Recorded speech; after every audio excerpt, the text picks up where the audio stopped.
of February, and it's the final day when we will be having hot seat, and of course it's going to be two special editions that we're going to be having. First up, as advertised, will be from the PPPC, and later today from the APNU AFC.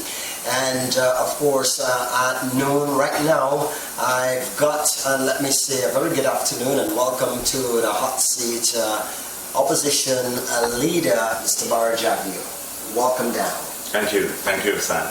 All right, I must start off by saying, Mr. Jagdeo, that I'm a little disappointed.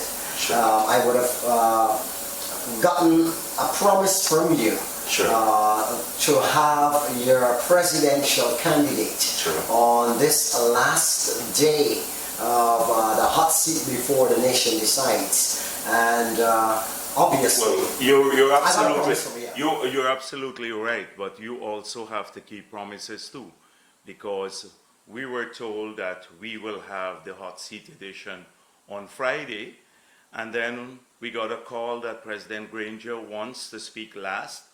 And he wants the hot seat edition, and therefore that had to be adjusted so that we can come. We will come here for 12. We've never had a hot seat at 12, but I'm here at 12 now. Mr. Jagdeo, what would have happened? There was a mistake or misunderstanding with the people that communicated with you, because what would have happened? Last week they given you the Friday. And this week it was arranged that the coalition was going to have. Well, I don't know if it's a communication error or not, that was what happened. But that's what I heard. So we thought we were here at 1:30, we'll be at 1:30 today, and our candidate is a busy person too. He is right now meeting with the European Union. This whole thing was shifted to 12, when we should have been here at 1:30. But Mr. Jagdeo, he is the candidate, yeah.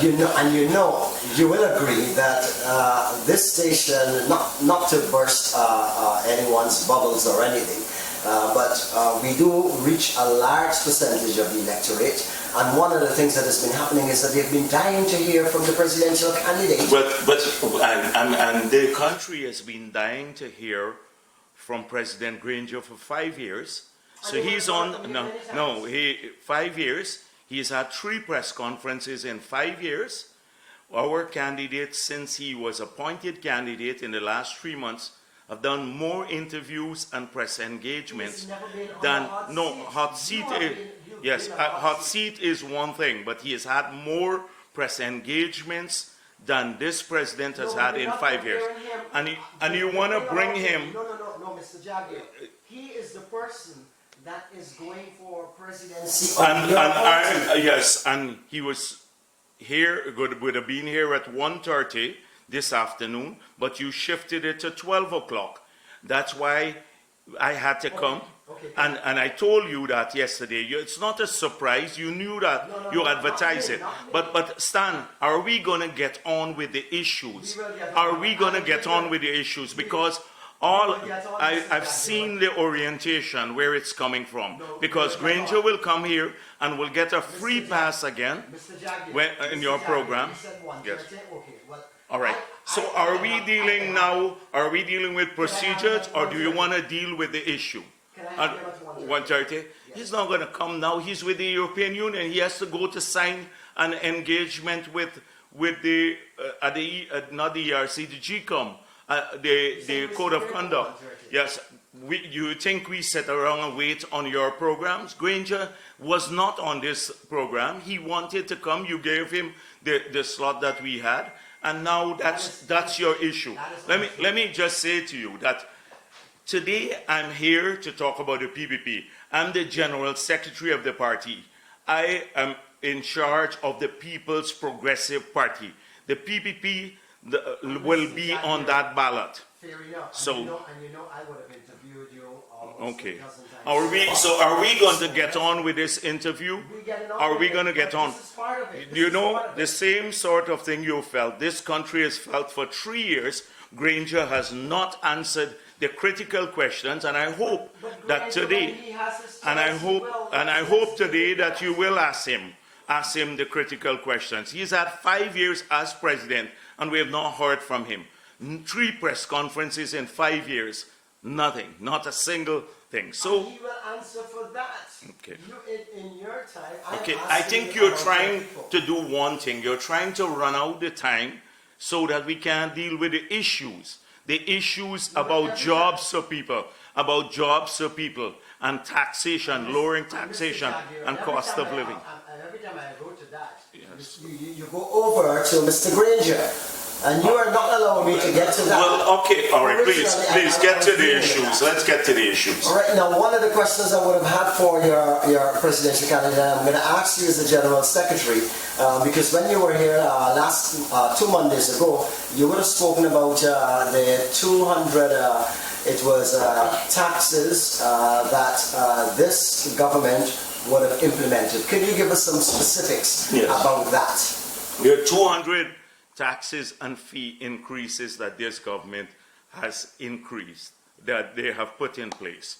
For example, a vendor who was selling out of a vehicle used to pay $12,500 for a license under the PPP. Now they have to pay $65,000. The rice farmers in the MMA had to pay $3,500 for land rentals per acre per year. Now they have to pay $15,000.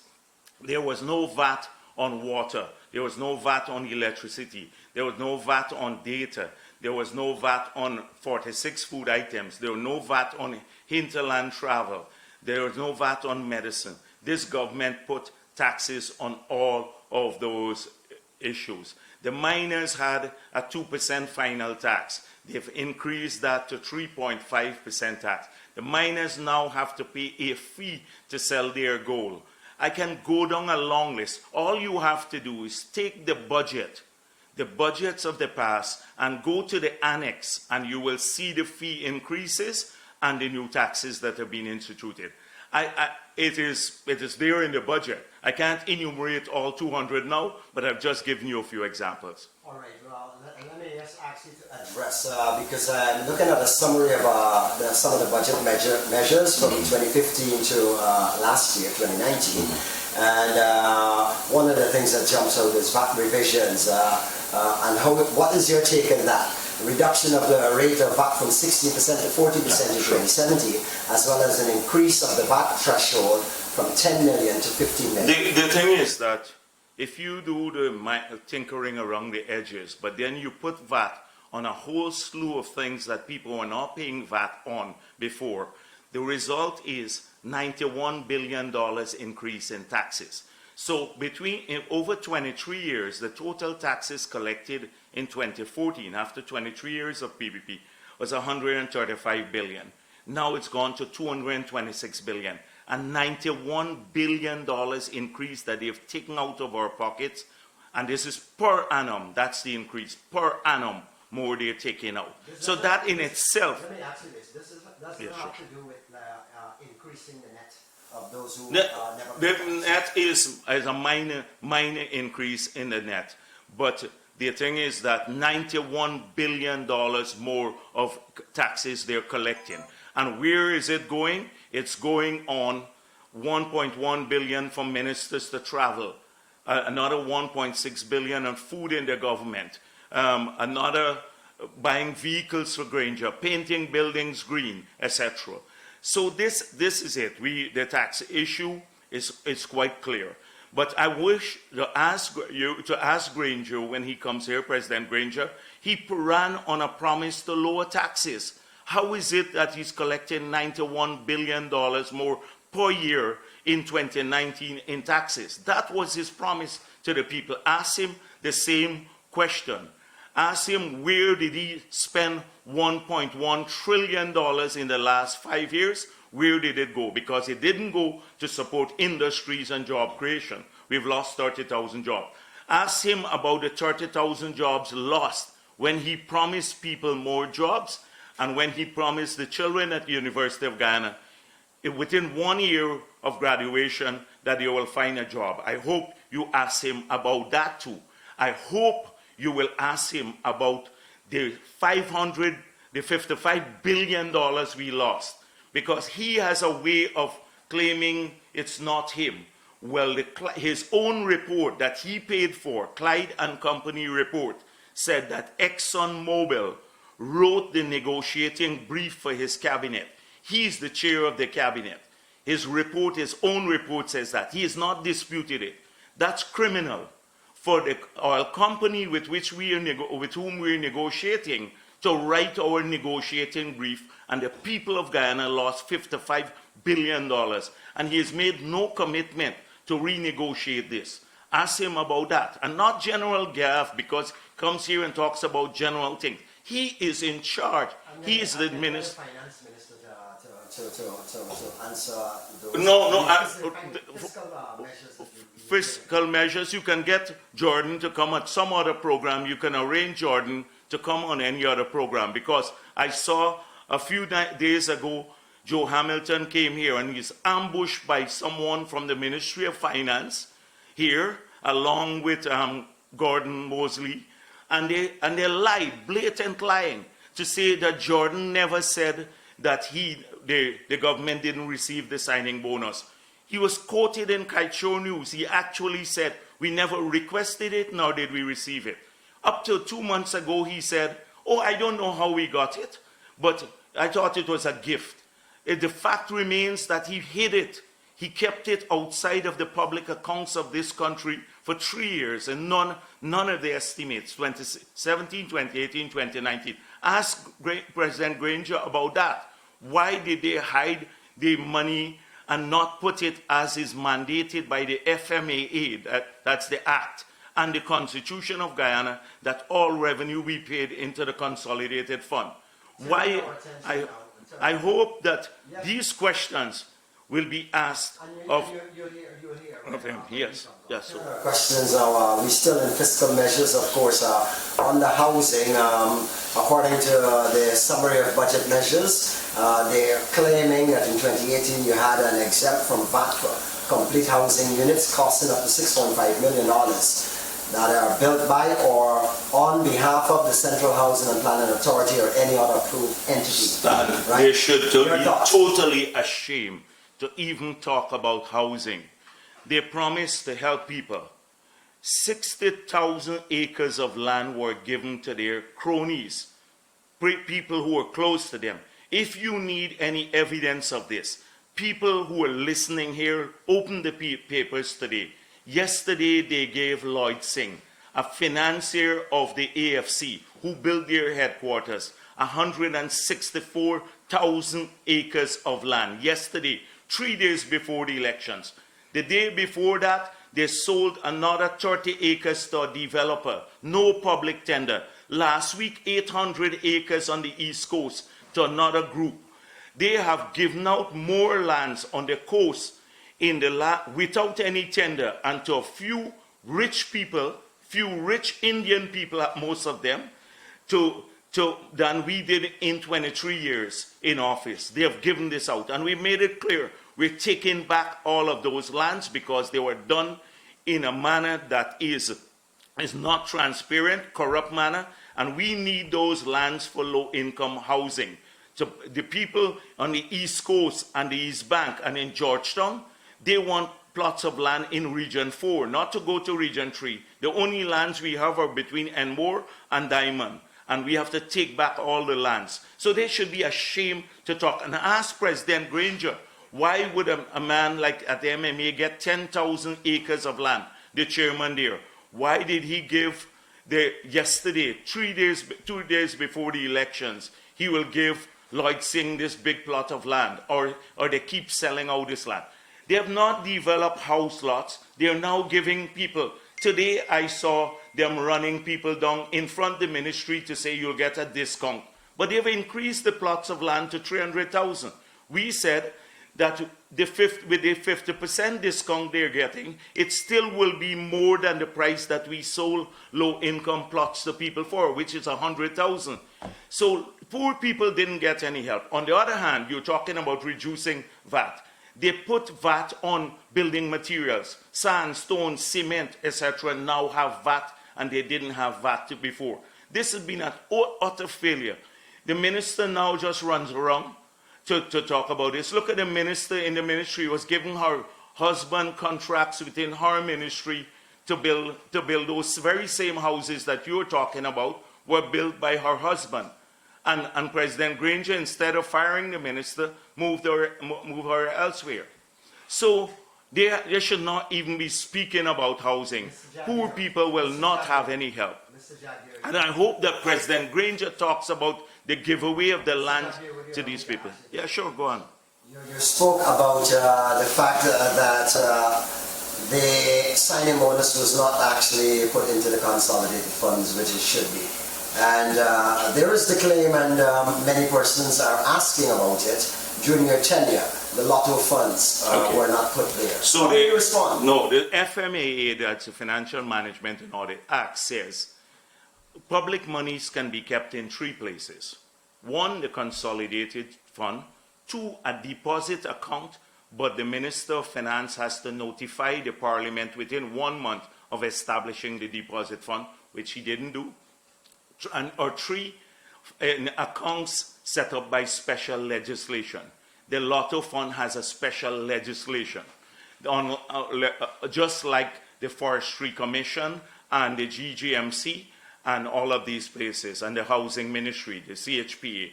They're created by special legislation of Parliament.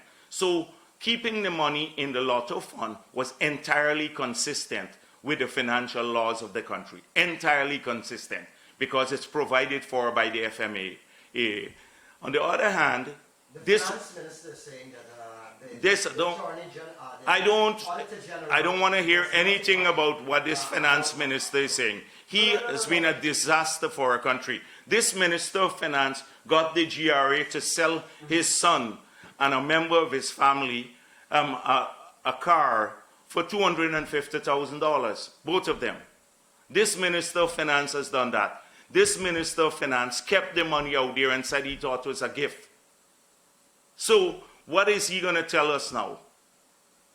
What is he going to tell us? He will definitely respond to defend or negate himself on those issues.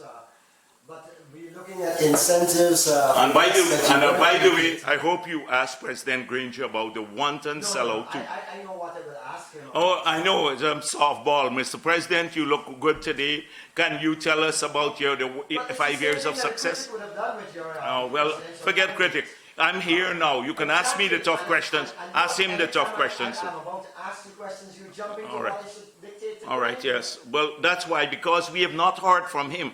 We have not heard from him for 5 years on the critical issues. Mr. Jagdeo, Yes. you'd like to go ahead and speak? Yes, go on, go on. Yes, I'm here doing an interview, so please go on. All right, ask your questions, please. All right, we were talking about what would have happened in terms of incentives for investment, and I wanted to get your take on that.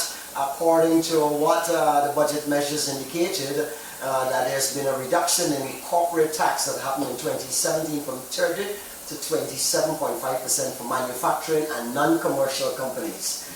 You were talking about the fact that the taxation is actually breaking the backs of businesses. How do you view this? Stan, the thing is that only a person who doesn't understand economics would, not your point, would implement such a measure. You have to first of all produce before people can pay taxes. You produce, you give incentives to produce, to create jobs, to create wealth, and then you tax those.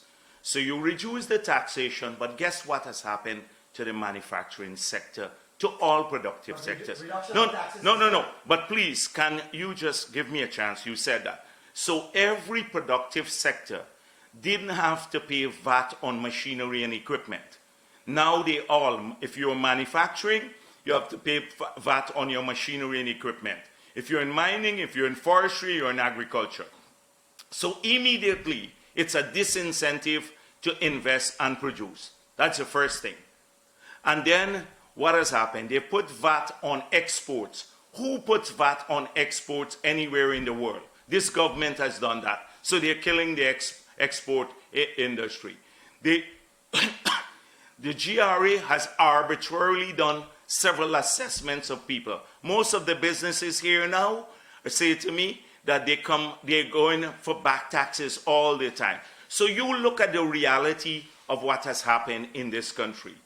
We are producing half of what we are producing in the forestry sector in the past. Gold mining is down, small gold mining. The rice sector is down. Sugar is down. Construction is down. The retail trade is down. All of these sectors are down. And the only thing that is producing a little bit in the economy now is because of the investments associated with oil and gas. This government has not secured not one single major investment.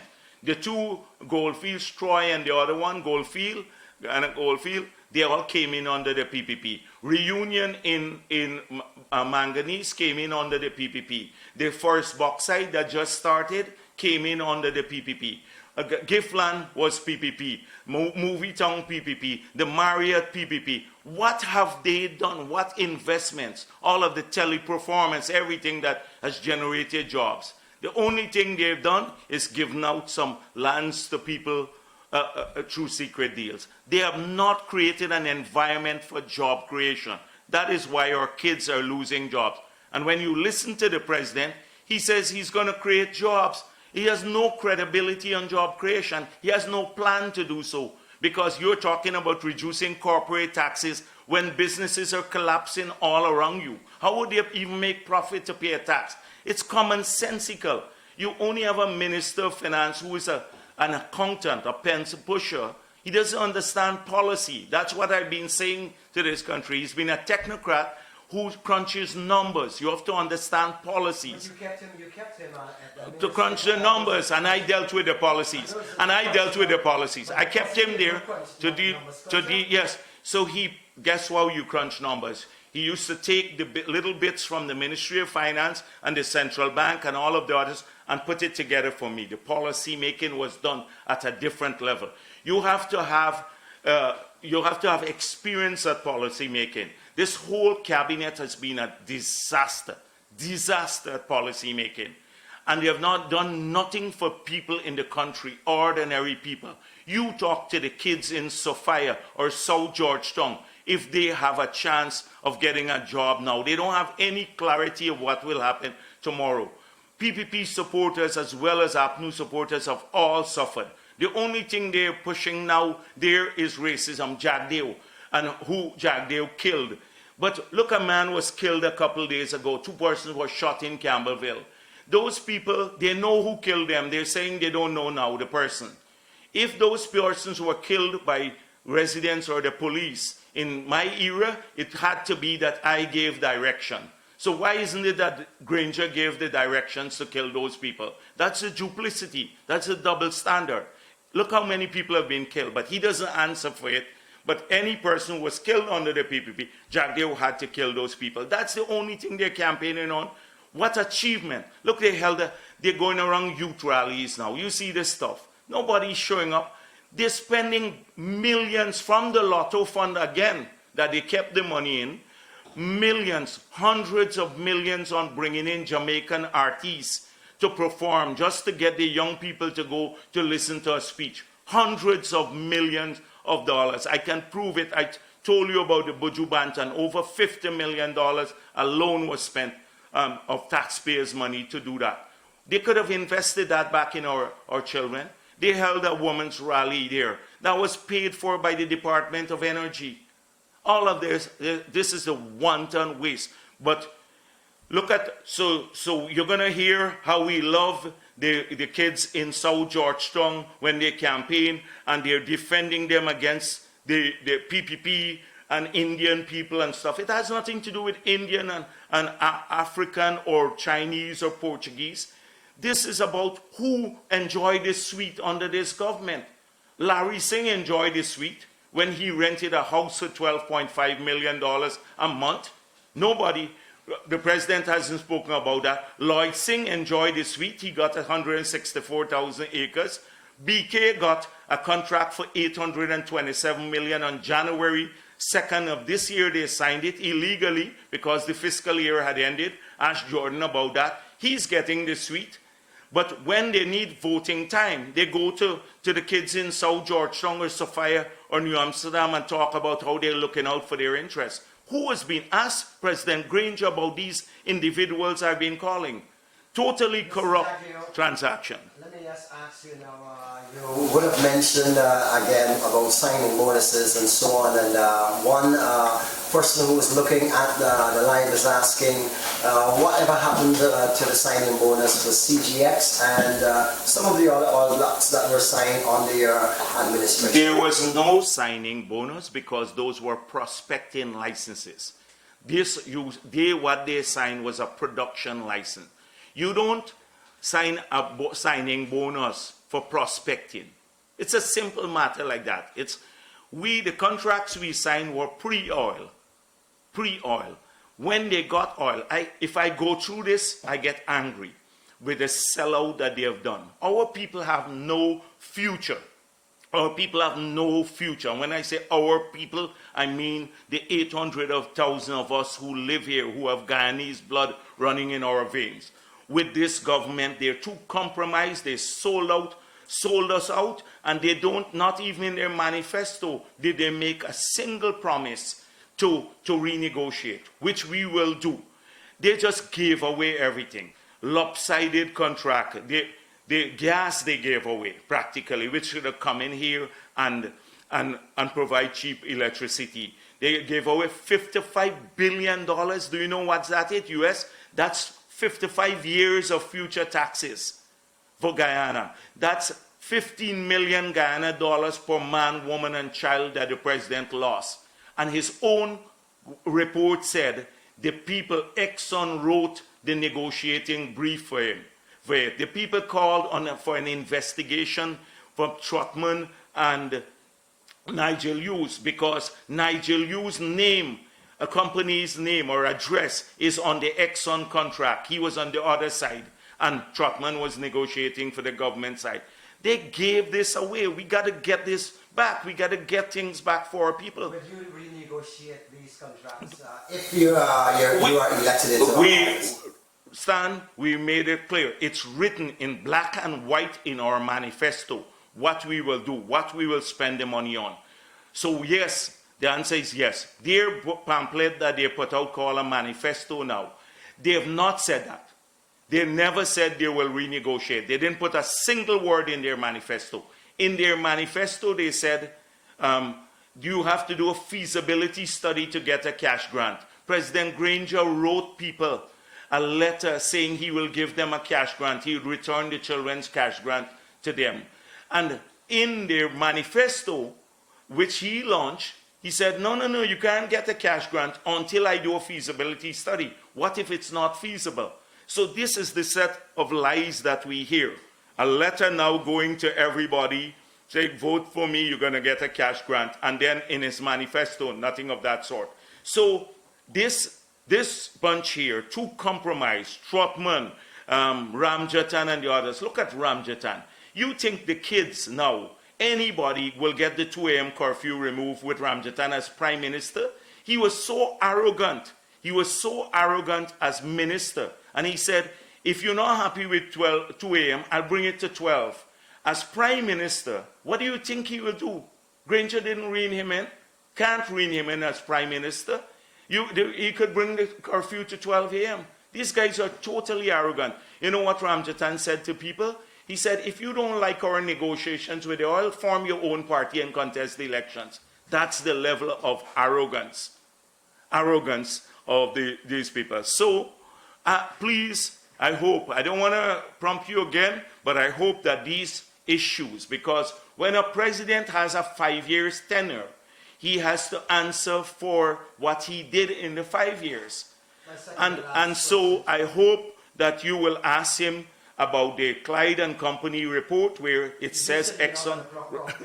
No, but I still am hoping that against all odds, that you will ask him some of the tough questions on jobs, on young people, on cost of living, on health care, on all of that. Not to listen to the same, 5 Bs, and you took away $8 billion from our children in the 5 years.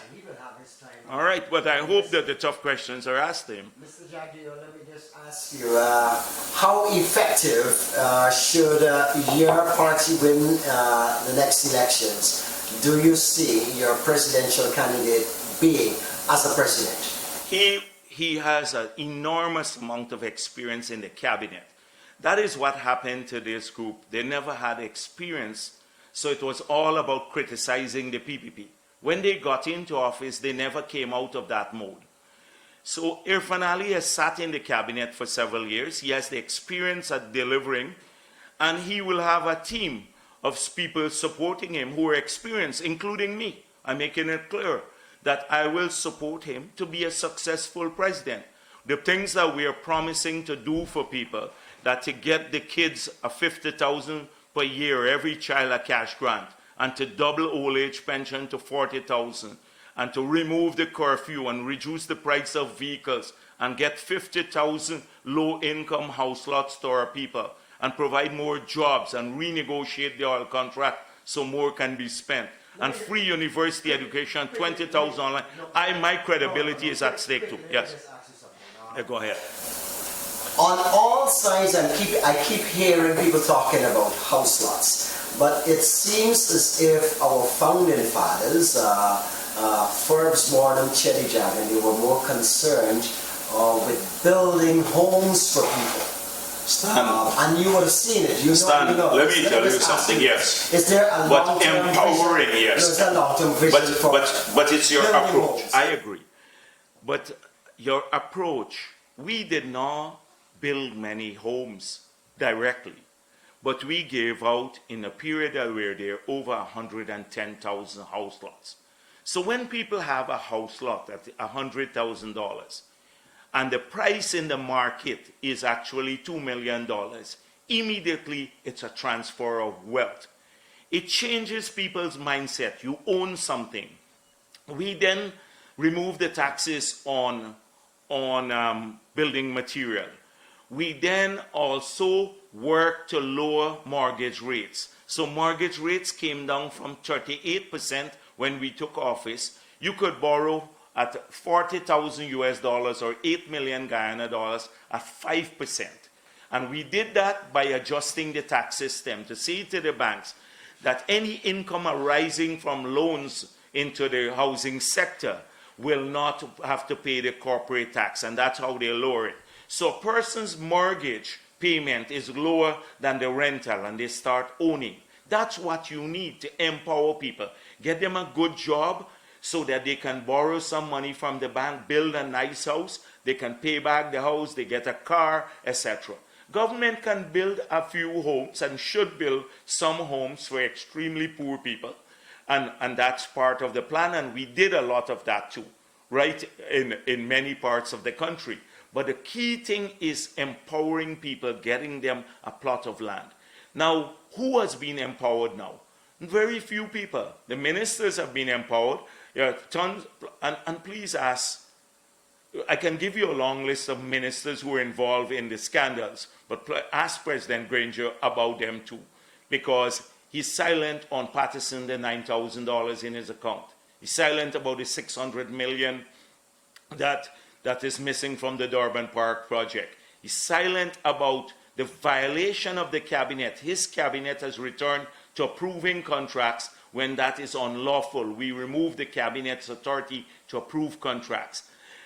He was silent. He's silent on the Rusal issue. Why don't we hear our president speak up for the workers in the bauxite industry? Why does he have to leave that till Amna Ali or Keith Scott, or when workers are laid off? When is he going to defend us against foreign interests to make sure they don't rape this country? That's one thing you can say about the PPP. We're fiercely patriotic.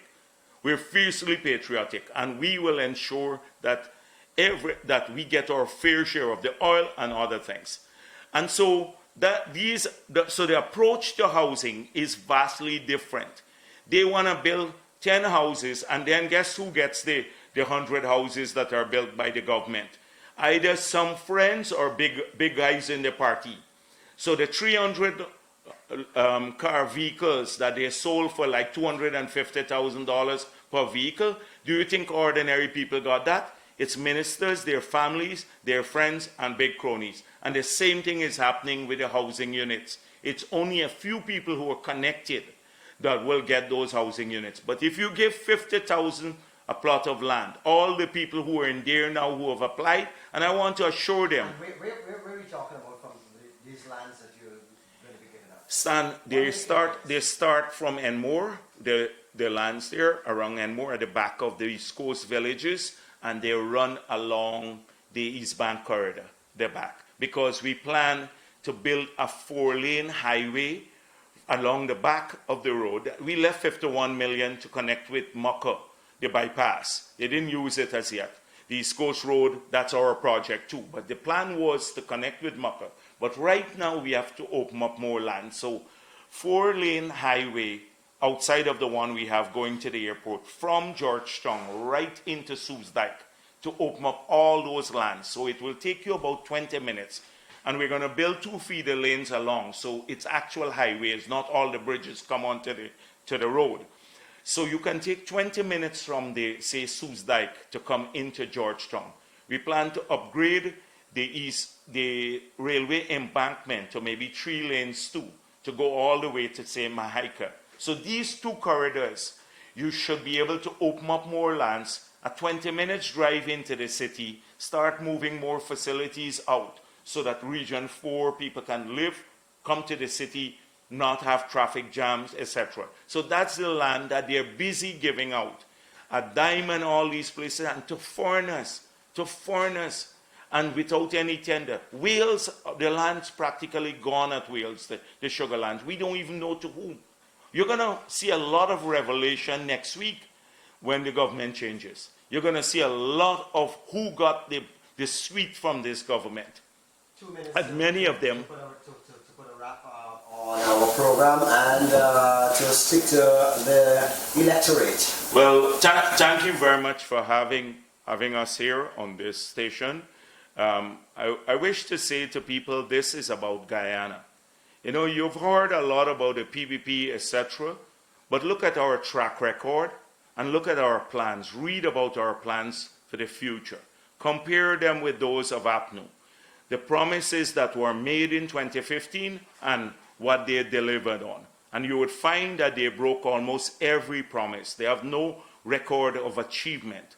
They have the vague plans for the future, things like a decade of development, 5 Bs, green state economy. They don't mean much to people.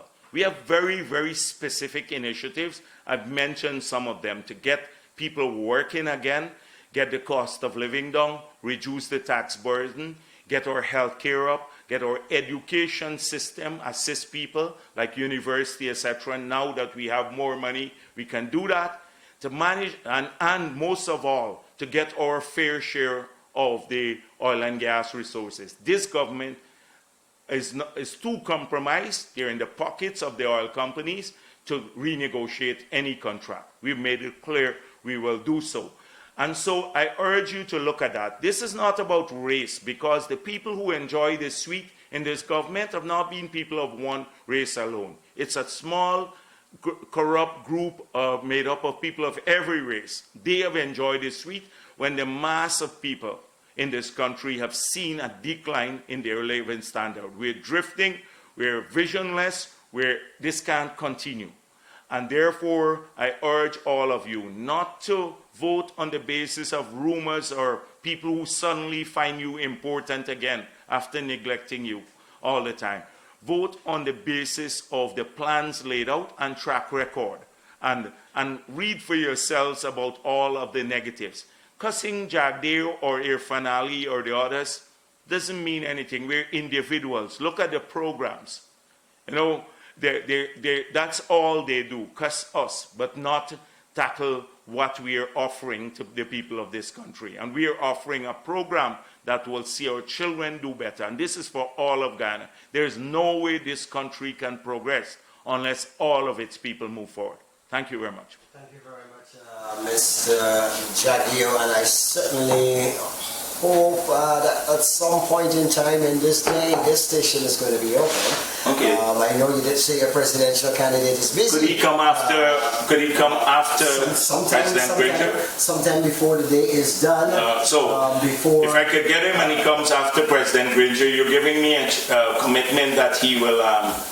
You would have him on? Are you giving me that commitment? I don't own the radio station, but I certainly can make sure that. No, but I need a commitment. You're a very influential man. And are you giving me a commitment that he could come after President Granger?